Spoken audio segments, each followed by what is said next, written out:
Hola, ¿qué tal? Saludos cordiales aquí en TV Senado, en Contrapuntos y por el 107.1 de Radio Universidad Central.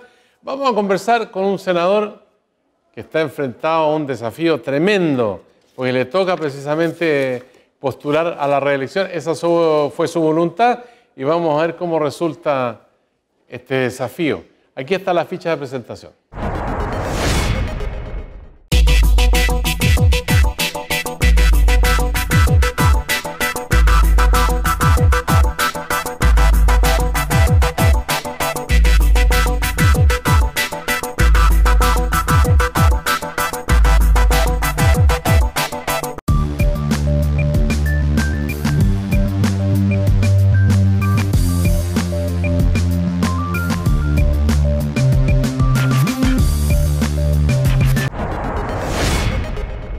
Senador Francisco Chaguán Chaguán. ¿No tiene segundo nombre? Francisco Javier, sí. Francisco Javier. Sí. Ya. El parlamentario con más proyectos de ley presentados en la historia de Chile, de acuerdo al ranking que hizo la Biblioteca del Congreso Nacional. ¿Ya? 625 proyectos de ley, decenas de leyes aprobadas y, por otra fuente, la Pontificia Universidad Católica de Santiago, el senador más y el parlamentario más verde del Congreso, en términos de que voto a favor del medio ambiente en cada una de mis indicaciones y también en mis proyectos de ley. Así que orgulloso de esos desde esos 12 rankings, pero además orgulloso también del 100% de asistencia en este ejercicio parlamentario. Ya, ahí surgen dos preguntas. De los 600 y tantos proyectos, ¿cuándo se convirtieron en ley? Decenas. Estamos hablando, por ejemplo, para que la gente entienda, la ley sobre tenencia responsable de mascotas, la ley sobre donación cruzada de órganos, la ley que redujo la tasa máxima convencional de los bancos, la ley, la agenda corta antidelincuencia, de la cual soy el coautor, entre ellos la que estableció el control preventivo de identidad, leyes que hizo en relación fundamentalmente con temas también de salud, la ley de fármacos, la ley Emilia, me tocó participar activamente, la ley que restringió el consumo del tabaco para recintos cerrados, la ley que estableció la tolerancia cero, entre otros tantos, y otros que hemos promovido a través de proyectos de acuerdo y que se han transformado en ley de la República, como por ejemplo el postnatal de 6 meses, la eliminación del 7% de descuento de salud a los pensionados, la eliminación del 6% de descuento de salud a los pensionados de Capreven y Preca, otro proyecto emblemático que es la ley Sana, que la promovimos junto con Carolina Goich y con Carla Rubilar, y que buscaba efectivamente establecer una licencia para padres con hijos menores de 18 años con enfermedades graves o accidentes graves. Ahora, todos estos proyectos favorecen, digamos, a personas de todo el país, pero algún proyecto o algunos proyectos que tengan que ver con la realidad de la región de Valparaíso, cuya diversidad es bastante grande. Bueno, efectivamente nosotros hemos empujado desde el punto de vista tanto de proyectos de acuerdo como en la labor de representación proyectos emblemáticos. Por ejemplo, la ley de puertos, para que parte importante de los recursos que generen las actividades con clatosello regional dejen parte de sus tributos en la región. Y eso ha sido también parte de nuestro trabajo. Hay un compromiso de esta administración y el gobierno del presidente Piñera para avanzar en materia de descentralización fiscal, y uno de ellos es este. Otro proyecto también emblemático que iniciamos cuando era diputado y que ahora está también, que es Ley de la República, que se fusionó con otros proyectos, el que establezca que en las comunas donde hay generadoras eléctricas, efectivamente hay una rebaja para aquellos vecinos que vivan en aquella comuna, para que en definitiva compensar aquellas externalidades negativas que sufren. De lo que mencionaba usted, hay dos elementos que son clave: el puerto de Valparaíso y el de San Antonio. El puerto San Antonio, Valparaíso y Quintero Vintana. Ya, pero el de Valparaíso ya no puede crecer más. ¿No puede ser más que? ¿No puede crecer más de lo que crece? Absolutamente. ¿Sí? ¿Puede crecer? Sí, nosotros somos partidarios no solamente del Terminal 2, yo soy un decidido defensor del Terminal 2, con las adecuaciones necesarias para facilitar el acceso al borde costero, pero además yo soy partidario del Terminal 3. El Terminal 3 debe focalizarse en el sector de Yolanda y debe ser un puerto a escala de ciudad patrimonial, con 2 sitios para post-Panamá, con la posibilidad de ir creciendo en la medida de la envergadura. Y por otra parte, San Antonio, que deberá ser efectivamente la ubicación de la mega infraestructura portuaria, donde hay 72 hectáreas de respaldo y donde claramente, a diferencia de Valparaíso, no ha tenido inversión pública de acceso al puerto y donde durante el gobierno del presidente Piñera logramos finalmente que se hicieran los estudios de prefactibilidad, tal como logramos que se hicieran los estudios de prefactibilidad para el acceso norte al puerto de Valparaíso a través de Cabritería. Ahora, el puerto de Valparaíso y el puerto de San Antonio, que son fundamentales, además del de Quintero, significan un polo de desarrollo, digamos, para las exportaciones y las importaciones. Pero, ¿cuál es la diferencia que hay en este momento con el puerto del Callao que compite con estos puertos chilenos? Bueno, nosotros hemos dicho que acá tiene que haber una autoridad nacional portuaria, una dirección nacional portuaria, que haga que finalmente tengamos una política nacional de puertos que esté integrada.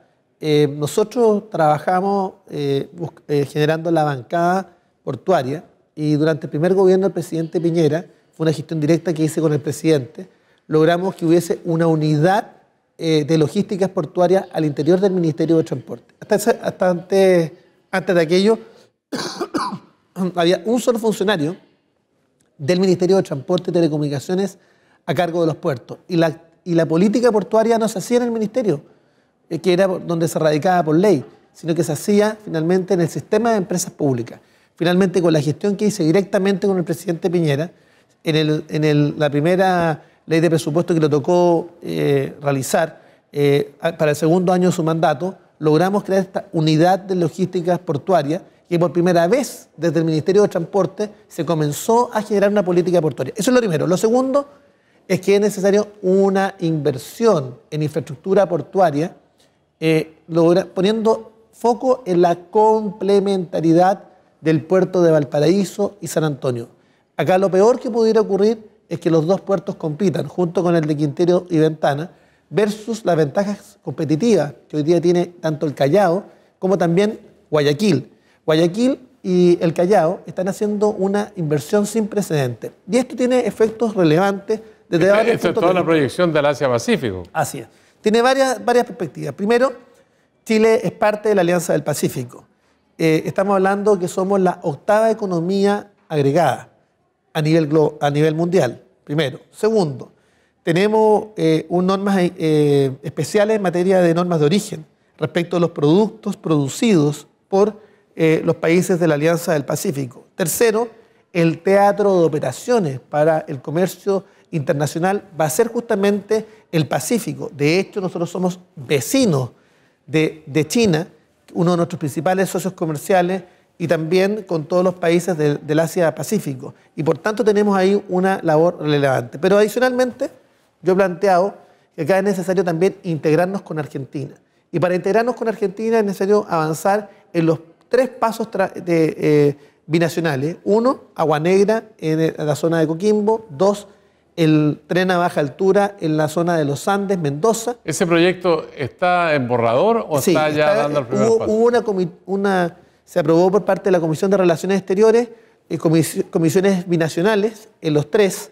El que está más avanzado es Agua Negra, que está en proceso de licitación, y faltan las leñas. ¿Por qué son tan importantes estos 3 pasos binacionales? Porque van a hacer crecer exponencialmente la actividad de los puertos de Coquimbo, de Valparaíso y de San Antonio respectivamente. Y ciertamente hoy día, este es un tema que hemos hablado con los gobernadores de Mendoza y de las distintas zonas argentinas, porque esto va a producir que toda la actividad agrícola, todos los productos agrícolas y particularmente los granos argentinos se exporten por los puertos chilenos. Pero hay además otro tema, el caso de Vaca Muerta en la zona sur de Argentina, donde se encuentran los principales recursos de hidrocarburos o reservas de hidrocarburos que debieran salir a través de Tirúa y Lota y que puede significar efectivamente una posibilidad de impulso y desarrollo a nuestro país. Pero claramente acá tenemos una dificultad, Sergio.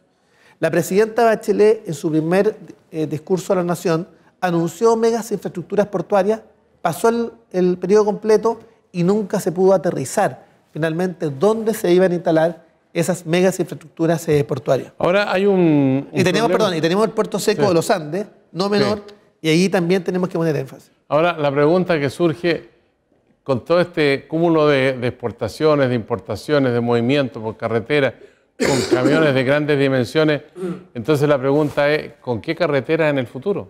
Bueno, ese es otro tema, yo diría que importante y al cual hay que poner foco en mi región. Primero, porque la ruta 60CH, que une justamente las provincias andinas de San Felipe y Los San Andes, Felipe y Los Andes, con ¿no? Valparaíso, hoy día tienen que efectivamente apurar la marcha.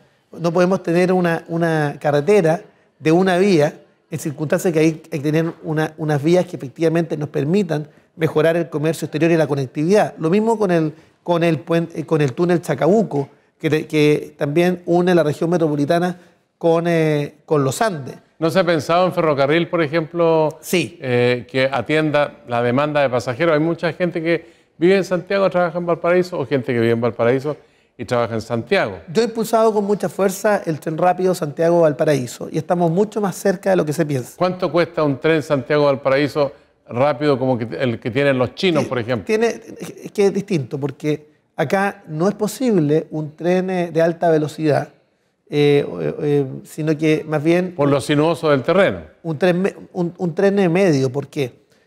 No alcanza la velocidad máxima, pero sí se calcula que un tren rápido Santiago-Valparaíso se financia con 2/3 de transporte de carga y 1/3 de transporte de pasajeros. Y para los efectos de la determinación de los costos es muy relevante cuál va a ser la ruta. Hay dos rutas alternativas. Una ruta que sea básicamente Santiago, Casablanca, Valparaíso.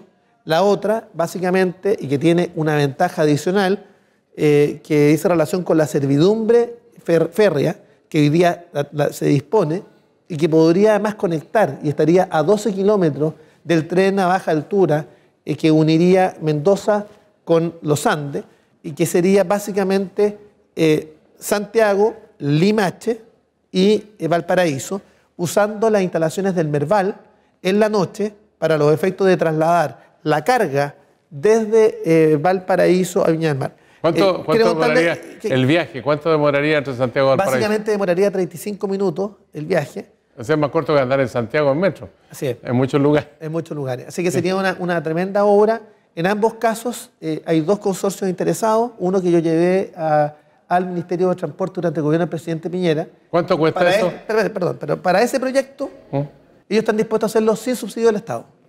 Sin subsidio del Estado. ¿El pasaje muy caro, no? No, básicamente lo que ellos señalan es que ellos tienen garantizado el retorno, particularmente con el transporte de carga. Pero acá hay un tema que es realmente interesante. Para proceder a ese proyecto solo falta la declaración de interés concesional por parte de EFE. Un segundo proyecto encargado por el gobierno regional de Valparaíso ya hizo su informe de prefactibilidad, que es un proyecto alternativo al anterior y básicamente también está avanzado en esa dirección. Pero estábamos hablando de puertos y acá voy a la pregunta, contestándole la pregunta. Lo que se ha sostenido desde el punto de vista de la política portuaria es que en el mediano plazo el 30% de la carga que ingrese al puerto de Valparaíso y el 30% de la carga que ingrese al puerto de San Antonio sea por vía férrea. Y este es un tema importante porque nosotros logramos reeditar y ya está en pleno funcionamiento, por ahora solo con fines turísticos, el tren Santiago-San Antonio, que hace viajes durante el fin de semana y hoy día es esencialmente turístico, pero lo que se requiere básicamente es que sea la posibilidad de transporte de carga. Eso está perfectamente habilitado. Nuestro sueño además que llegue finalmente hasta Cartagena para reeditar lo que fue la antigua estación de trenes de Cartagena, que sería extraordinaria. Hoy se nos pasó volando el tiempo del primer bloque con el senador Francisco Chaguán. Hacemos una pausa aquí en Contrapuntos de TV Senado con Radio Universidad Central 107.1 y volvemos para hablar de ciencia, de tecnología y de futuro. Espérenos.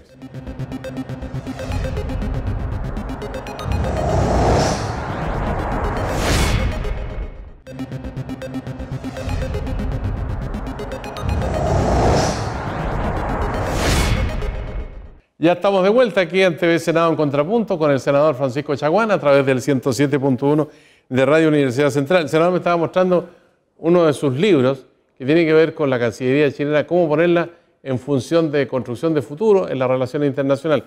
¿Cuál es el eje de este libro, aparte de la documentación que tiene, senador? Bueno, el eje de los últimos libros que hemos publicado dice relación con la necesidad de generar perspectiva en Chile, generar efectivamente y diseñar el país que queremos construir para los próximos 20, 30 años. Y la modernización del Estado es parte importante de aquello. Entre ellos, la modernización de la Cancillería. Tenemos una Cancillería cuya planta data del año 78, cuando Chile tenía una realidad completamente distinta. Chile estaba ahogado internacionalmente, teníamos relaciones diplomáticas permanentes con 54 países y ciertamente a partir del gobierno del presidente Elwin, Chile toma una decisión de abrirse al mundo. Hoy día tenemos tratados de libre comercio con el 84% del PIB mundial, tenemos prácticamente abandonada nuestra relación con Oriente Medio, con África, y eso habla de un país que finalmente se está mirando al ombligo. Los países afines que han dado el salto al desarrollo cualitativa y cuantitativamente han sido países que han entendido, primero, que hay que invertir en ciencia, tecnología e innovación. Chile invierte hoy día en ciencia, tecnología e innovación alrededor del 0,54% del PIB. En circunstancias que los países que han dado el salto... Da un 7%. Están hablando del 5%, 6% en el caso de Corea del Sur. Países como Argentina están invirtiendo el 1% del PIB en innovación, en ciencia y tecnología. Más aún, Argentina nos da clase en esta materia, porque mientras en Chile estamos discutiendo cómo explotar el litio, Argentina tomó una decisión distinta. Dijo, va a generar una migración focalizada, estimulada en doctores en ciencia y está con un proyecto a mediano plazo de producir no solamente litio, sino que producir baterías de litio y ser un país productor de autos eléctricos. Ese es parte del tema pendiente. En materia de Cancillería, Chile invierte 0,59% del presupuesto, muy por debajo de lo que se invertía el año 78, que era el 1,1% del presupuesto. Y Chile no ha entendido que lo que se invierte en relaciones exteriores finalmente redunda en mayor actividad económica, política, grados de influencia. En el caso de la región, por ejemplo, la integración con Argentina, con el Mercosur, con otros organismos regionales, eso de repente como que flaquea, no se ve que hay una contundencia en ese vínculo. Además hay barreras arancelarias, Chile tiene un mercado abierto. ¿Y esa situación cómo se puede superar, digamos, desde la Cancillería? Bueno, se puede superar desde varios puntos de vista. Primero, nosotros estamos planteando que haya una planificación estratégica. Chile no tenía una planificación estratégica desde el punto de vista de sus relaciones internacionales. Más aún, Chile ha sido un país que aspira a ser un país influyente en el mundo. Hoy día tenemos una visión distinta. Chile no solamente tiene la visión de ser un país con una dimensión continental, una dimensión insular que tiene abandonado sus territorios insulares, y eso podemos hablarlo también en demasía, un territorio antártico, sino que además Chile hoy día tiene una nueva dimensión. Los chilenos en el extranjero, que participan incluso en los procesos electorales, cuestión que nosotros aprobamos entusiastamente. Y eso habla de un país y de una Cancillería que tiene que estar a tono con los tiempos. Chile además participa de las fuerzas multinacionales de paz, que pasa con fuerzas de estabilización a actividades de desarrollo, fundamentalmente, y eso implica necesariamente que nuestra Cancillería tiene que estar a tono de los tiempos. Pero además te quiero contar una triste experiencia. Se nos fue hace unos pocos días atrás el embajador de Emiratos Árabes. El embajador de Emiratos Árabes fue nada más, nada menos el que diseñó la bandera de Emiratos Árabes. Había invertido un bolsón de 30.000 millones de dólares en Corea del Sur, su primera destinación, para los efectos de generar energías renovables no convencionales. Llegó a Chile, nunca fue recibido por el canciller. La aproximación más cerca la tuve cuando le pedí una reunión al subsecretario y le entregó los tratados de libre comercio y los tratados de aseguramiento. ¿Y el senador Chaguán no hizo lobby ahí? Hice todo el lobby necesario para aquello. Finalmente, la demora burocrática y una Cancillería que está enfocada más bien en los problemas regionales y no tiene una visión de largo plazo, produjo este problema. Más aún, la misma situación que vivimos con Emiratos Árabes la estamos viviendo hoy día con Kuwait. Hoy día, el embajador kuwaití quiere invertir un bolsón de recursos en energías renovables no convencionales y todavía no tiene acceso al canciller. Eso habla de una Cancillería. El canciller es un gran ministro y esto no pasa por el ministro, esto pasa por la estructura, por la planificación estratégica, por la visión de Estado, por qué país queremos construir en el futuro, qué país influyente queremos ser y también qué capacidad tenemos de atraer inversión extranjera a nuestro país. Sobre todo cuando en Chile estamos viendo el frenazo más importante de inversión extranjera que hemos vivido en los últimos años.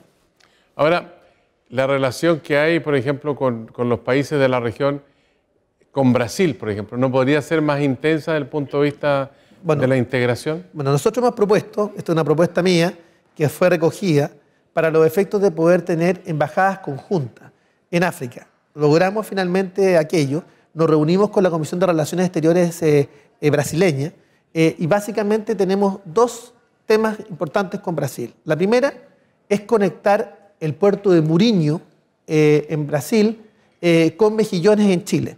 Y eso implica tan solo poder pavimentar 600 kilómetros y mejorar la infraestructura del puerto de Mejillones. Eso nos podría generar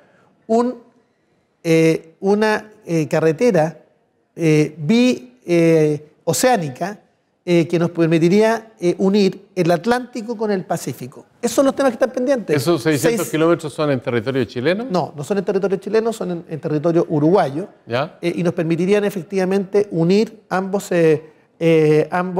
océanos. Simplemente habría como inversión chilena generar inversión en el puerto de Mejillones, cuestión que tampoco es tan cuantiosa. Estamos hablando de una decena de millones de dólares, pero que podría significar un impulso significativo al comercio exterior. Primer tema. Segundo tema de preocupación con Brasil es la posibilidad de abrir embajadas conjuntas para los efectos de posibilitar que Chile pueda mirar África, por ejemplo. En África ya hicimos un ejercicio, hoy día tenemos una embajada conjunta con Brasil y la otra alternativa que hemos planteado con mucha fuerza al canciller es que en el contexto de la Alianza del Pacífico, que es la octava economía sumada, agregada, poder también tener embajadas conjuntas en aquellos continentes que Chile tiene prácticamente en estado de abandono, entre ellos Oriente Medio, entre ellos África, que es un continente que está aflorando con mucha fuerza y va a ser determinante como un país en el cual podamos tener mejor relación comercial. Usted ha mencionado el litio y el litio está como en el centro de la polémica porque está privado, incluso algunos de los dueños, digamos, de una parte de eso, están vendiendo su participación. Y el Estado de Chile, ¿qué rol va a jugar, digamos, en la construcción de una industria que esté alrededor del litio con valor agregado para que se hagan baterías, para que se hagan aquellos elementos que en otros países nos cuestan muy caros y que acá los podríamos fabricar con el apoyo de terceros países? De este tema habla otro libro de mi autoría que se llamaba Semillas de Futuro, Voces para el Chile del 2030. Y Chile lamentablemente repitió el ciclo del salitre con el cobre y lo va a repetir con el litio si no somos capaces efectivamente de apurarnos en las tomas de decisiones. Mientras Chile todavía sigue discutiendo cómo va a explotar el litio, Argentina ya se nos adelantó. De hecho, Argentina ha invitado a los institutos milenios nuestros a poder colaborar y por falta de recursos no han estado justamente en aquello. Entonces, ¿cuál es mi propuesta? Yo tengo propuestas al respecto. Es que Codelco pueda abrir también una posibilidad de poder explotar justamente el litio. Me parece importante. Por la experiencia minera que tiene. Exactamente, por la experiencia minera. Pero esto tiene que estar con estímulo para los efectos de agregar valor. Lo peor que pudiera hacer Chile es seguir convirtiéndose en un país extractivista de materias primas y no entender, tal como lo han hecho los países afines. Cuando hablo de países afines, estoy hablando de países que por su dimensión, por su lejanía de los centros de poder, han dado el salto. Por ejemplo, Australia y Nueva Zelanda. Australia y Nueva Zelanda dejaron de ser solo exportadores de minerales. Hoy día exportan minería. Han generado un proceso de internacionalización de sus universidades. Han generado la posibilidad de que, en definitiva, una cantidad muy relevante de la matrícula de estudiantes sean personas que van a aprender el know-how del negocio minero. Eso es parte del desafío que tiene nuestro país.